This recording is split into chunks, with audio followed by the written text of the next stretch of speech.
کبھی دیکھا ہے یار کوئی بچہ، چھوٹا سا بچہ کیسے لینگویج سیکھتا ہے؟ جب ہم چھوٹے سے تھے اور آج جب ہم دیکھتے ہیں اپنے چھوٹے چھوٹے بچوں کو کس طرح بولنا سیکھتے ہیں، ہم کبھی اس پیٹرن کو فالو نہیں کرتے.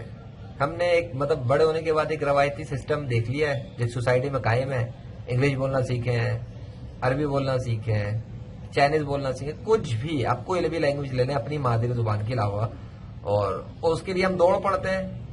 داخلہ لیں گے انسٹیٹیوٹس میں، اس کے بعد اس کے پیٹرن کو سیکھیں گے. جی گرامرز کے رولز یہ ہیں اور فلانا دماغ. یار مجھے ایک بات بتاؤ، جب چھوٹے سے آپ تھے اس وقت شروع میں آپ اسکول تو نہیں گئے تھے نا، 2-3 سال آپ لگاؤ گھر میں رہے، تو ایک بچہ ہونے کے طور پر آپ نے وہ جو اپنی مادری زبان میں جو باتیں کہیں سیکھی وہ کہاں سے سیکھی؟ کیا آپ نے گرامر کی کتاب پڑھی تھی یا کوئی رولز پڑھے تھے یا کوئی سلیبس پڑھا تھا؟ کچھ بھی نہیں تھا. گھر تھا، کچھ لوگ تھے جو باتیں کرتے تھے، ان کو آبزرو کیا ہم نے، دیکھا، ان کو اپلائی کرنے کی کوشش کی، زبان سے بولنے کی کوشش کی، ٹوٹے پوٹے ہی صحیح پر اس کو ہم نے پریکٹیکلی اپلائی کرنا شروع کیا، بولنا شروع کیا، آبزرو کیا، بولنا شروع کیا، پریکٹس کی، ٹوٹے پوٹے الفاظ کو ملا جلا کے. اس کے بعد وہ جو گرامر ہم نے بولنی شروع کی، جو بچے گرامر بولتے ہیں، کبھی غور کرنا وہ ان الفاظ کے ذریعے یہ بلٹ ان ایبلٹی ہے ہمارے اندر ایز اے ہیومن جو اللہ نے رکھی ہے کہ بچہ چھوٹا سا وہ الفاظ کو صرف دیکھتا ہے، فالو کرتا ہے، سیکھتا ہے، اس کے بعد وہ جملے بناتا ہے، وہ باتیں کرتا ہے.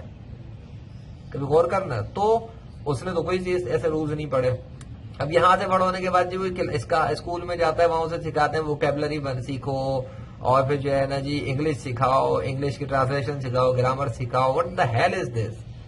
یہ لینگویج سکھانے کی تو خیر بات نہیں ہے. لینگویج کا پرپز ہوتا ہے ایک دوسرے سے بات چیت کرنا. میں اگر کسی گورے سے بات کروں گا جو انگریز سے، تو ظاہر سی بات ہے میں اس کی زبان میں بات کرنا چاہوں گا.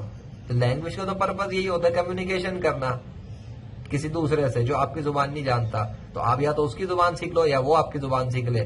ٹھیک ہے. تو اب English as a standard international language کیوں ہے کہ جی ایک چائنیز ہے، ایک ہندی، امریکہ ایک ہندی بولنے والا، اردو بولنے والا، فرینچ بولنے والا. اب یہ سارے ایک دوسرے کی لینگویج سیکھیں گے تو پرابلم ہوگا. ایک اسٹینڈرڈ لینگویج بن گئی جی انٹرنیشنل انگلش. اب جتنے بھی ہیں وہ مختلف لوگ انگلش سیکھ لیں تو سب آپس میں کمیونیکیٹ تو کر لیں گے نا. ایک ہی لینگویج سیکھنی ہے سب نے. فرینچ والا بھی انگلش سیکھ لے، ہندی والا بھی انگلش سیکھ لے، چائنیز بھی انگلش سیکھ لے تھوڑی. تو اب یہ سب آپس میں کمیونیکیشن کر لیں گے. وہ ایک لینگویج کے تھرو، وہ ہے انگلش. یہ اس کو لینگویج کہتے ہیں، اس کی یہی پرپز ہے. یہ تو آج کل ہمارے شوشے ہیں جی، تو زبان سیکھی نہیں جاتی، بولی نہیں جاتی، پھر کانفیڈنس کی کمی.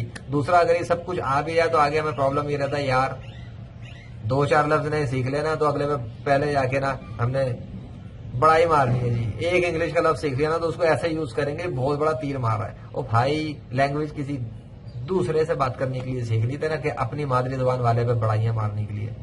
جہالت ہے، کانسیپٹ ہی نہیں سمجھ میں آتا. لینگویج سیکھنی کیوں ہے؟ بس سیکھنی ہے، انگلش بولنی ہے، بولتے رہو.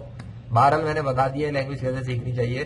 بچہ جیسے بولتا ہے اسی طرح بھائی آپ بھی کرو. آپ کو انگلش سیکھنے کا شوق ہے، انگلش بولنے والوں کو دیکھو، انہیں آبزرو کرو، ان کی طرح اپنی جو ڈیلی لائف کی جو الفاظ ہیں، جو بھی چیزیں ہوتی ہیں ان کو انگلش میں بولنے کی کوشش کرو، انگلش میں بات کرنے کی کوشش کرو، انگلش میں لکھنے کی کوشش کرو، انگلش میں سوچنے کی کوشش کرو، انگلش میں کمیونیکیٹ کرنے کی کوشش کرو.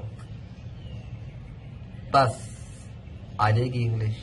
اس میں کون سی آپ کو جو ہے نا زمین سے لے کے آسمان تک کا راستہ طے کرنا ہے؟ کچھ بھی نہیں ہے یار. اللہ حافظ.